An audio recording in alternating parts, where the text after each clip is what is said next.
Hello, hello. We are starting library/reading lab this week, and we're diving right into Greek mythology. That's right.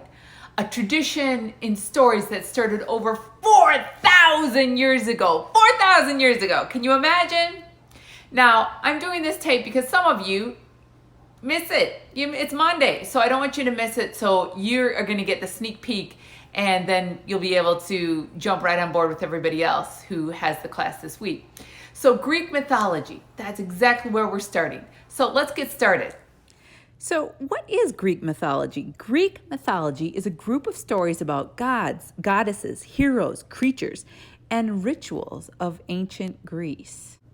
Now, most of these stories were told by ancient Greeks to their families and friends over many generations.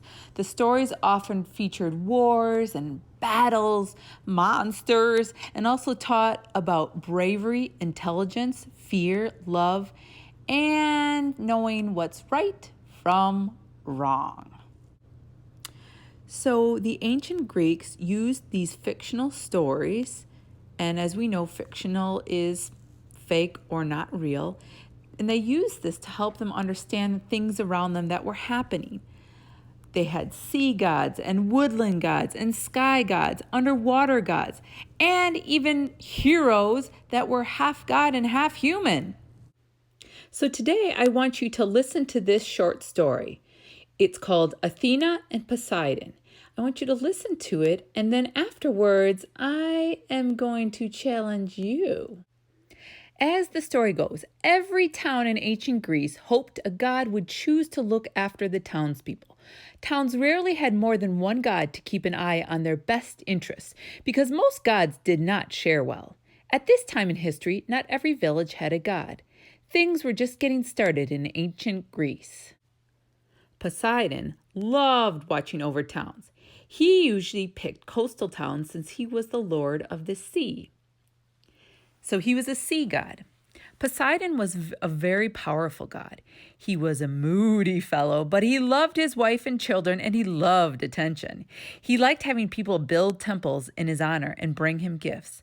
They were not very useful gifts for a god of the sea, but he enjoyed getting them anyway. As Greece grew and developed, new towns sprang up all the time. Poseidon was always on the lookout for new coastal towns. He was not the only god who loved to be in charge. Athena, along with other gods, enjoyed that role as well. One day, on the same day, both Athena and Poseidon noticed a new coastal village. They both claimed this village as their own. Most of the time, humans were grateful when they were selected to be under the care of a god. But two gods? That was one too many. Poseidon wanted the townspeople to choose which god they wanted, himself or his niece, Athena. But the people did not want to choose. They could see only trouble ahead if they did. Athena, goddess of wisdom, daughter of Zeus, understood their worry. She challenged her uncle Poseidon to a contest. Both gods would give the town a gift. The townspeople could decide which gift was the more useful. This is an interesting contest. Poseidon laughed his mighty laugh and accepted her challenge. He slapped his specter against the side of the mountain. A stream appeared. People were excited. A source of fresh water was so important. But when they tried to drink the water, they discovered it was not fresh at all. It was salt water. Athena waved her arm and an olive tree appeared. The people nibbled at the olives. They were delicious. The people were excited. The olive tree would provide wood for building homes. Branches would provide kindling for kitchen stoves and fireplaces. The olives could be used for food. The fruit could be pressed to release cooking oil. It was wonderful. But theirs was a coastal village. The people could not risk angering the Lord of the Sea, the mighty Poseidon. As it turned out, they did not have to choose. Poseidon chose for them. His laugh sent waves crashing against the shoreline. Poseidon proclaimed his niece the winner. And that's how a small village gained the most powerful and wise guardian, the goddess Athena, a guardian who helped them rise to fame. In her honor, they named their village Athens. So there you have it, the story of Athena and Poseidon. Now, it's your turn. Go ahead, grab a piece of paper and a pencil. And what I want you to do is I want you to put yourself in the story. And you tell me, are you the god or goddess of what? It could be of the sea, and of course Athena was the goddess of knowledge. So you get to choose who you are.